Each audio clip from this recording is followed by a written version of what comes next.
When it comes to cryptocurrency, it seems that there are always two sides of the Bitcoin. On the negative side, there is everything that can go wrong. For example, the unpredictable value swings can cause coin holders, savvy and suckers alike, to suffer life-changing losses. An exchange can get hacked and attacked, allowing hard-won earnings to vanish into the coffers of criminals without a trace. The blockchain, in all its beauty, is gobbling up power as it grows, raising questions about its environmental impact as it drives decentralization. Podcast hosts and their guests, however, have a tendency to look on the bright side. That's understandable, because every day that cryptocurrency and its users evolve, the more possibilities unfold. In the financial alternate universe that is crypto, the points of light are consistently attributed with the power to outshine the dark matter. Pockets of progress. In the recently aired episode 24 of What Bitcoin Did, host Peter McCormack interviewed the team of Keiser and Stacy Herbert, who together host their own financial show, the Keiser Report. It's a duo that seems determined to see the best in Bitcoin, seeing as how both of their careers are driven by disillusionment with the financial world. They are not just vocal in their criticism but also active in it. Keiser once called J.P. Morgan Chase the biggest financial terrorist on Wall Street, backing those words up with a campaign to crash it by encouraging people to buy silver, which would leave J.P. Morgan with a significant short position.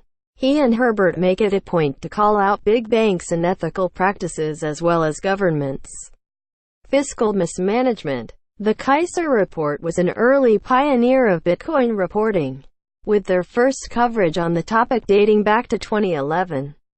Listening to McCormack's interview of the two, it's clear why they latched on early to crypto. Both share a very hopeful vision for the positive impact it may bring to economies worldwide. Asked about the use of Bitcoin in Venezuela and other basket case countries where fiat currency is collapsing, Keiser gave examples of significant cryptocurrency development. The coin is definitely huge in Venezuela, Argentina, and also now huge in Africa, he said. Countries across Africa are now using Bitcoin and crypto mining because it leapfrogs the entire infrastructure. You don't need a third party. You don't need a central bank. The unbanked, as they're called, can now become banked. So it's flourishing. It's thriving. Keiser continued. A lot of companies are relocating, and there's a lot of jurisdiction hopping, where companies in the crypto space are going to countries where it's friendly. As far as the crypto framework, genuine economic sovereignty, Bitcoin is genuine economic sovereignty. Herbert added to Keiser's observation, it's kind of now what the gold standard used to be, in forcing countries around the world to be honest and to develop sound policies. Because if you had a basket case economy, you had to send gold, your national wealth, overseas to other countries. They haven't had that discipline since we had the US dollar standard. But now the Bitcoin standard is forcing the global financial system to operate in a more sound, responsible way. When questioned by McCormack if she felt that Bitcoin had the ability to ultimately change government policy in a country's fundamental way of working, Herbert expanded on her point. It provides a better example, she stated. During the 50s, 60s, 70s, capitalism was so good and strong, and providing so much wealth creation and opportunity and fair distribution of wealth because there was this thing called communism that was an alternative. They had to compete with that system in the ideology.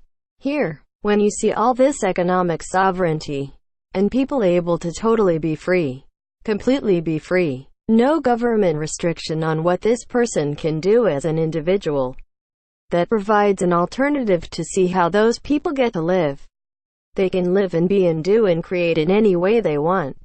From Herbert's viewpoint, cryptocurrency's impact has the potential to be quite profound, with the potential to move mean regimes to a kinder, gentler place that provides In this globalized world, an alternative that governments have to be a little less abusive to their own population, she said.